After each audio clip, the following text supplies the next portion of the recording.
Welcome. Hope you guys are off to a great start to your week.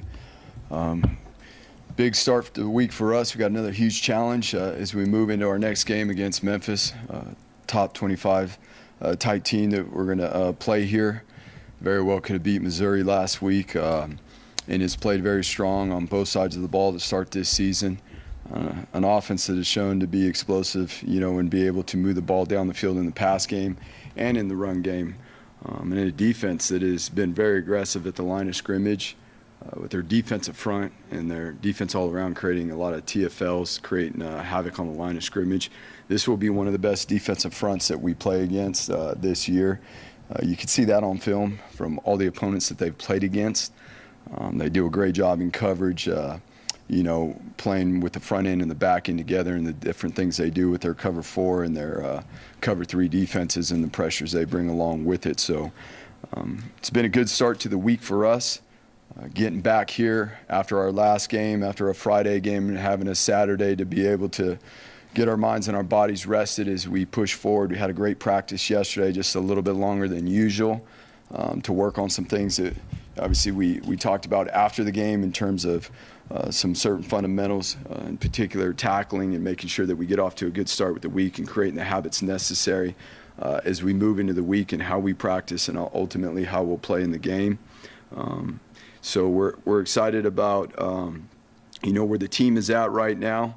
It was a huge win for us last week on the road, first conference game, working towards our goal. And now it's obviously we've flipped the page and have moved on to this next opponent who's going to bring a lot of challenges. Andy, I think before you said when you like to, you'll go a day early if it's 2 time zones. Yeah. This is 1 time zone, but it's kind of on the cusp there. Why are you guys going on Thursday? We splitting hairs? Yeah, it's typically, it's not necessarily just 2 time zones, but it's the length of the travel. And the amount of hours you spend on a flight, and the players being able to, get that travel in just a little bit earlier than we normally would gives us time to get there and get their bodies ready to roll.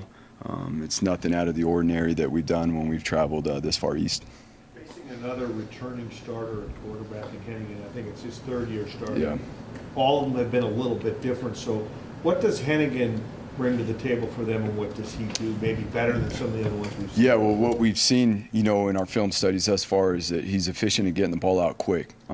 There's schemes that allow him to take the free access throws, the way they create free access, and or how coverage is playing.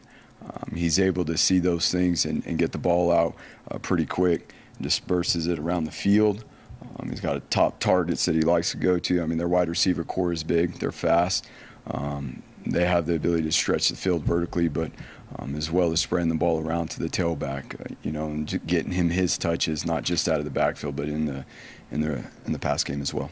What was it like going back and watching some of the bashing runs in that game? I mean, getting quite a few yak yards or missed yards after contact as well. What was it like going back and watching that? Yeah, I mean, it was obviously congrats to Ashton for getting Player of the Week in our conference. That's, as we said, he was a workhorse the other night. But it also comes down to the O-line play, the tight ends, and the wide receivers blocking. But Ashton did a great job of, when there was space, he attacked it. When there wasn't, he ran behind his pads. He ran really hard the other night. It was exciting to see. He was able to be explosive, in the run game, and we were still able to get him the ball in the pass game as well. And he had a lot of touches in that game. What was it when you look back on and are just kind of like, man, how did he do that? I mean, there was a few of them, but the one that was really impressive was there late in the game when he was one-on-one with the linebacker in the hole, and we needed a first down as we were in the 4th minute to continue to chew up the clock, and it was him and the linebacker in the hole, and he got the best of them and obviously was able to keep the chains moving. That was pretty impressive because on a play-to-play particular schemes, you're going to have to make somebody miss, or obviously you're going to have to be able to go in tight quarters like that and be able to run behind your pads, and he was able to do that. San Diego State was able to convert some long third downs against you guys Yeah. last week. I think you guys, obviously third down's been a little bit of a struggle. I think you're 84th in the country. What are you seeing on third down in terms of trying to get off the field? Yeah, so it's a combination of, what we're doing in the pre-snap. It is always about what we're doing in the pre-snap to create different pictures once the ball's snapped.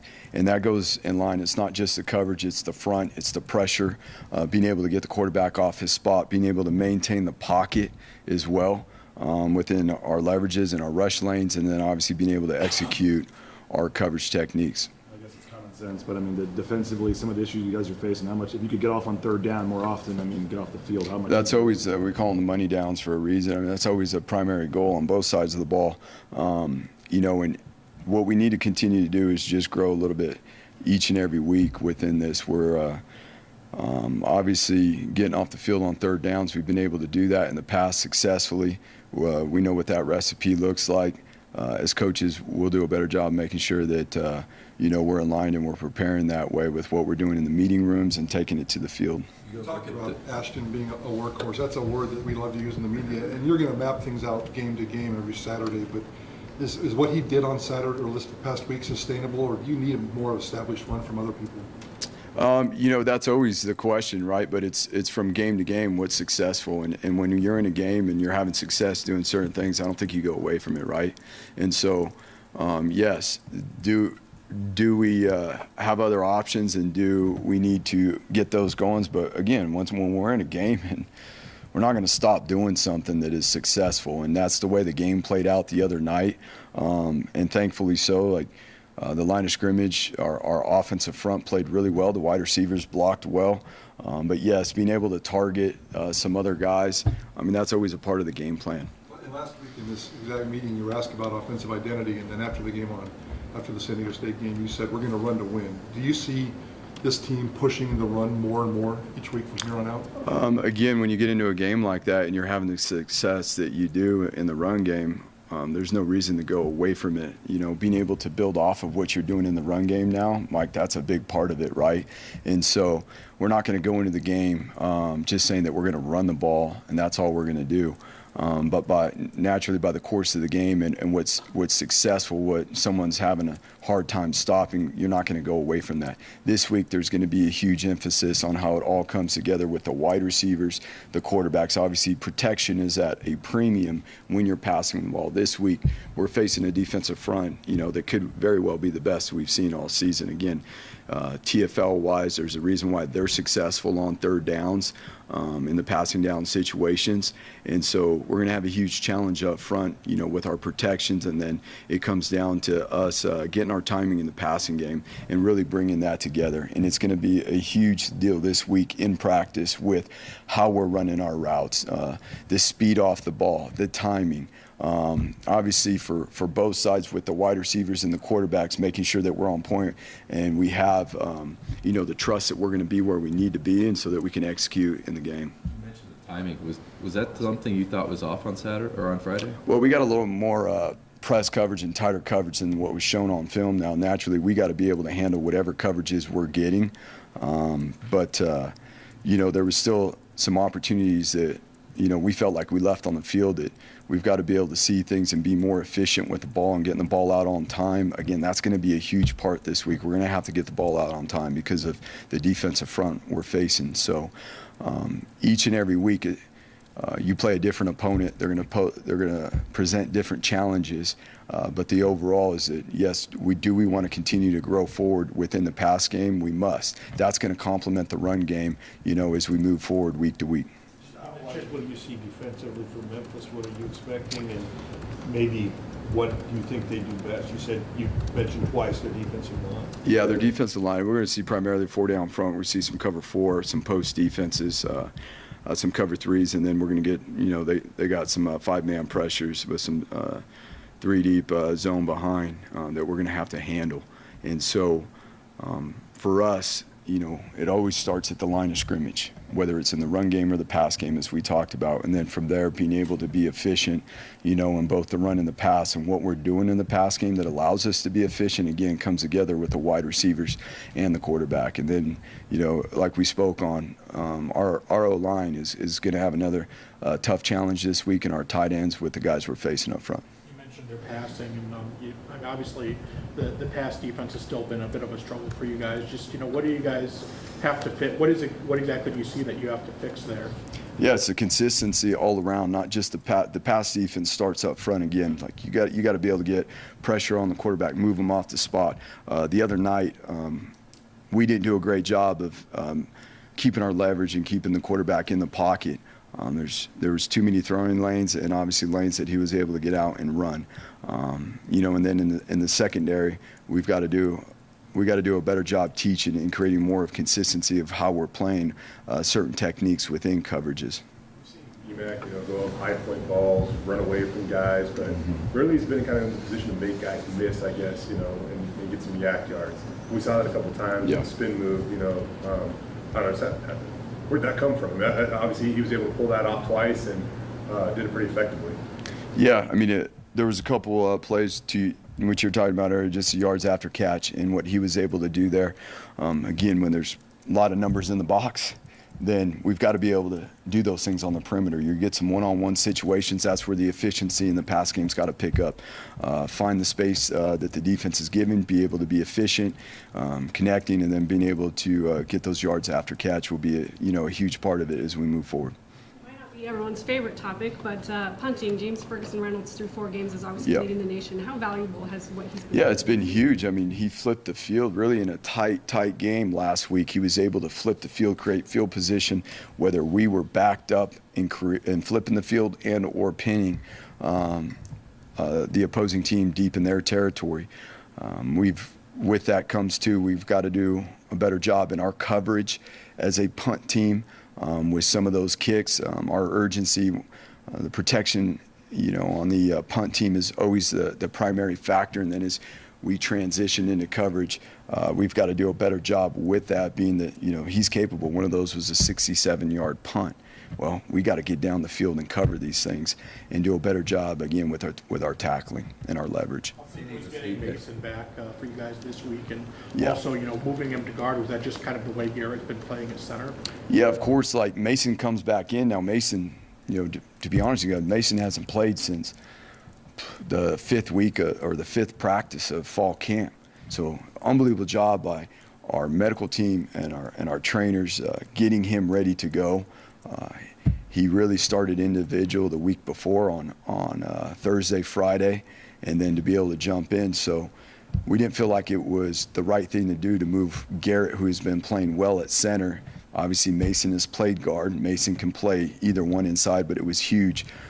Showed to be very effective in his first game back, and we're excited about that. You mentioned the return issues, the defense a little bit. I think 100 yards to San Diego State on kickoff returns. What are the specific issues there that you're trying to clean up this week? Yeah, so we've already spoke on the punt team. Positive is James got a strong leg. We got to be able to transition from protection and get down the field into our coverage and make sure that we're in our coverage lanes. And it's not much different on our kickoff team. We understand each and every week we're going to face returners who are explosive. The last returner we faced, we knew the type of speed that he had, and we cannot give those guys space. And it really comes down to being able to play with speed down the field. When you're on your coverage teams, naturally there's a lot of space on the field, right? So being able to play with leverage, understand returns and where they're going, be able to break and beat leverages, and obviously maintain your leverage. Why has the offensive line been so dominant? Or maybe to use your word, why have they been so consistent? When we've had different guys playing there because of injuries, I mean, we've gone, seven deep into the O-line, 8 deep, and it's just, I will say this, it's from the beginning of the year, Garrett, Cade, Ben, those guys have done a great job creating an identity, creating a standard in that room, and how they prepare each and every week, whether it's on the field and their expectations. We're going to have to continue to grow that. It's not just going to happen from week to week. We got to continue to grow that as we move along. But it's also how they spend the time. That group probably spends the most time watching film together, in the film room, and the leaders lead that stuff. And naturally what you put into anything is what you get out of it. And so that's a great example. We felt all along, as we've gone through the course of this year thus far, that, our O-line in particular, Garrett and Cade, those guys are not only leaders of the O-line, but they're leaders of our team because of how they prepare, how they perform at practice, and obviously how it leads into the game. What does the memories, thoughts be like for you going back to the Liberty Bowl? You know what? I haven't even thought about it.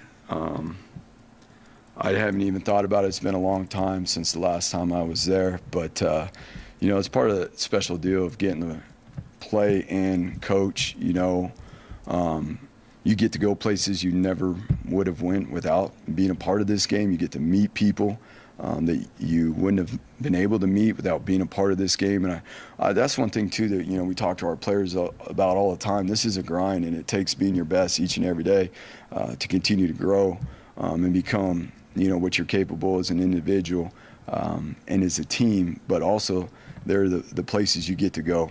We obviously have a challenge of traveling across the country this week and going to a place that, a lot of guys on this team and in this program haven't been. That in itself is going to create challenges, whether it be travel or whatever it may be. But I haven't really thought specifically for myself. I've just been focused on the things that from one game going into the next game and the next opponent on what we need to do to be better. What do you remember about that interception return now? I was very tired. That is the one thing. I was very tired before it happened. It was at the end of a drive. I don't know how many plays into that drive we were, but I was very thankful I made it there, and I was very tired afterwards. How impressed have you been with the rise of Marco? I mean, this guy, 3 weeks ago, I think he had 3 career tackles, and now he's your leading tackler. Mm-hmm. I mean, again, it's what you put into it is what you get out of it. This game requires so much of you day in and day out, and that's not a chore to Marco. Marco has fun with it, and maybe it's because of the position he was in last year when, he got hurt and got the game taken from him, and the grace he has each and every day to work, to prepare, to become his best. Again, what you put into anything is what you get out of it, and I think that's just another example for, guys, within our team that they can see if how a guy works and what he puts in every day, and the success he's able to have, and not just individually in the amount of tackles he's making, but what he's doing on the field, how he's helping lead as a middle linebacker. There's a lot of things that go into it too. It's just not making tackles. Have you embraced that role as being the leader? Yeah, I mean, it's required as a middle linebacker. You got to help set the fronts. You got to help handle coverages. There's a lot of things going on around you. Our inside linebackers and our safeties handle the operation of our defense. Guys getting to go places they've never been, that kind of stuff. I mean, his first ever meeting against Memphis. There was a year where you guys were both fighting for that group of 5 spot a couple years ago. I mean, just in general, the matchup with Memphis and the series and going to play them there. What are your thoughts on that? Yeah, like we said to start, I mean, this is a top 25 team. They've shown, with the teams they played against very well last week. They're in position to win. Very, very well could have beat Missouri. And you can see it from how they've built the roster and the things that they are doing on the field early on in the season here. They've done a great job. As we said, this is going to be a huge challenge for us as we go on the road again. Drink, Kirby, they just beat these guys. Do coaches typically, would you hit those guys up and say, XYZ, did that work? What do you think would work for us? You know how this goes in this coaching world. I'm going to leave it at that. That's where, as we all know, this isn't an easy profession, and you have enough friends and people that from within your coaching trees and stuff like that, where whether it's the off season, during the season, whether it's a text to say, hey, good job, man, or to show support, to help lean on each other. I mean, we're always talking to our buddies that are in the profession. And the way the Bush is scheming Genty, I mean, obviously they know screens are coming, but there's different screens every week. What are you liking about this, how Bush is being able to get the ball to Genty in certain situations that feel like they're confusing to the defense? Well, again, that's where, with George being out of the lineup right now, Breezy being able to step up, T. Crow being out of the lineup, let's be honest. I mean, we got to be reasonable with, what Bush has done a good job getting the ball to Ashton. Now where we can build that throughout the rest of the offense too, with the performance and the production at practice, and then being able to go do that on game day, that's a huge part of it right there. But it showed to be very effective, in the last couple weeks here, and now there's going to be a lot of eyes on Ashton. Let's just say that, right? I mean, that's the obvious. So that opens up opportunities for the other personnel in our offense, and that's what we want to continue to build on. The last 2 games, a little bit of a slow start by the offense before they bounce back. After the North Dakota game, you kind of brought up the the opening script and doing a better job of executing those plays. Is it script? Is it execution? What do you kind of see in there that you want? And that's on us as coaches. That's 100% on us, and we'll take. That starts with me and making sure that we're squared away. And then obviously when we put that plan, when we put that plan down on paper and we show it on the screens in meeting rooms, then we work together in building, that confidence that we always talk about through hard work during the course of the week and being able to go out and execute. We're through, 4 games here in the season. Most teams have played 4 games now, right? So being able to see the film and be familiar with what people are going to be able to do, we should have a great idea. Now, by the makeup of our offense, in our run game, week in and week out, I will say that we do get some different stuff from defenses than they've traditionally shown. You mentioned on your own the tackling after the game the other night. I know in the season it's hard to do real live periods in practice and stuff. So was it something you saw? Was it just a random game where guys were missing tackles, and how do you kind of in the middle of the season correct the tackling? See, that's something that we're on. It is tackle football, so we're on it all the time. And I'll be honest with you, there's habits in practice that, you can go back and look at film and be like, okay, what you put into anything is what you get out of it. And so it's not only the drills we do, whether it's a controlled setting drill or it's a team drill, whether it's a group drill, whatever that looks like. It's number one, identifying what are the things that we need to do better in tackling from a fundamental standpoint. There's always the tracking phase. There's always the punch and the finish phase. Okay, specifically within those 3 things, what are the things that we're going to focus on? And then how are we going to rep that in individual, again, in group settings? And then most importantly, what does that look like and how we're finishing every single rep at practice and taking advantage of creating angles, practicing taking angles, taking the grass in our tracking, and then how we punch and finish at practice. Taylor ran the ball more than he had all season. What did you make of his decision making on Friday? Yeah, I mean, there was some opportunities we created where we knew we were going to gain leverage for him to do those things, and then there was opportunities where it's a true read and he did a great job. There is as we've spoken all along, that quarterback run number and how you use that within an offense could be to your advantage, and then it's the balance of how much you use it and how much you build things off of that. Yeah, it was pretty impressive. DJ is a warrior. He battled through just not in his physical makeup and what he's able to do, but his mental too. The team voted him a team captain for a reason. You're not going to find very many better young men, in terms of how they work, how they care about people, their maturity. Again, when we talk about the older guys helping the younger guys grow, there's a great example, in terms of what Marco gets to see, what it looks like, what it should look like.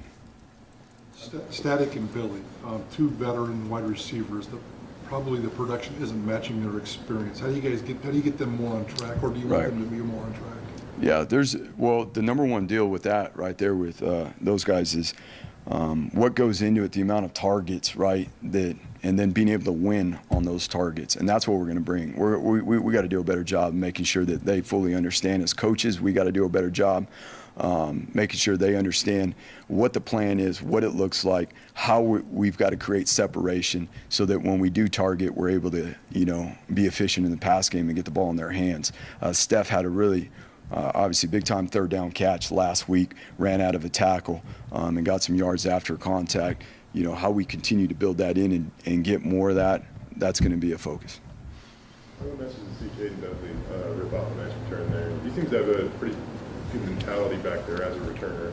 Yeah. Opportunity, it seems like to get on the field. Since last year when KD got his opportunity to jump back there, he's done a nice job. Being able to get him back in last week, he had one really explosive return last week It's not just our coverage teams, but we're doing some good things on special teams too. We were able to rip off a huge explosive kickoff return, and we were, one guy away from a couple more, to be honest with you. And that was one thing that really improved our emphasis on our kickoff return team last week in certain parts of it. And those guys stepped up. It's not only KD, but there wasn't a lot of room on KD's explosive kickoff return. But guys got on bodies and they covered guys up and blocked guys better than we have. We got to continue to build off of that because we have a returner who is more than willing, to get that ball and hit a vertical. Your kickers really quick. It's been around the game for a while. At the college level, kind of the luxury is to have a punter that keeps averaging 51 plus and a field goal kicker that you feel good from 55 plus. I mean, that seems pretty unique for college ball. Yeah, those guys, they're doing a great job. For them to continue on, obviously, it's going to be the consistency and how we prepare and train and stay the course. And I'll be honest with you, we love those guys for who they are and what they do. James has grown a ton since he's been here. We see what he's doing on the field. It's because James has grown a lot as a young man. As we spoke on before, it's not easy to move from another country and come here and then to be able to jump in and play this. And that's all we're asking of everybody here is this. When we talk about that continued growth, there's an example right there for a guy like James. And then when that growth happens off the field and the process, of what it is for him to prepare each and every week, then that consistency comes. Jonah, you're talking about a guy that's done this for a while now, and he's one of the leaders on our team, let alone that specialist group. And, how he continues to grow and push himself, he'll also continue to grow and push that group. Jaden Virgin had the first career fumble recovery. Kind of watching that play, it kind of looked like he kept his eye on the quarterback the entire time. Just what do you like about his focus and his will to finish the play like that? Yeah, Jaden's making progress now. And we're excited. We get a guy like Cortez back too, that is going to be back in the mix. But Jaden's done a really good job in the last couple of weeks. There's been tremendous growth. And that particular play that you're talking about on the fumble, he took on a block, struck the guy, got off, escaped through his leverage. Ahmed, made a good tackle on the quarterback, and as he punched the quarterback, he punched the ball out. And because of Jaden's second effort to get to the ball, he was there, and then it was, a scrum, as you could imagine in football, to see who was going to get the football. And so it was a nice job by him battling to get that ball. That was a big-time play. He wants to see judge a tight end's value on how many passes he catches, but can you sum up the value of Matt Lauder and Riley Smith and how hard those guys are playing right now? You can go back and you watch. Riley's diving to make blocks at times, and one was kind of a bogus hold call, but just the level of... Well, we pointed that out in our team meeting yesterday, what that tight end group is doing and how Coach Potter has grown those guys. It's a battle at practice each and every week going against, the edge players and the tight ends, and those guys have done an unbelievable job. Last week was, they've had some good performances. Last week was their best performance.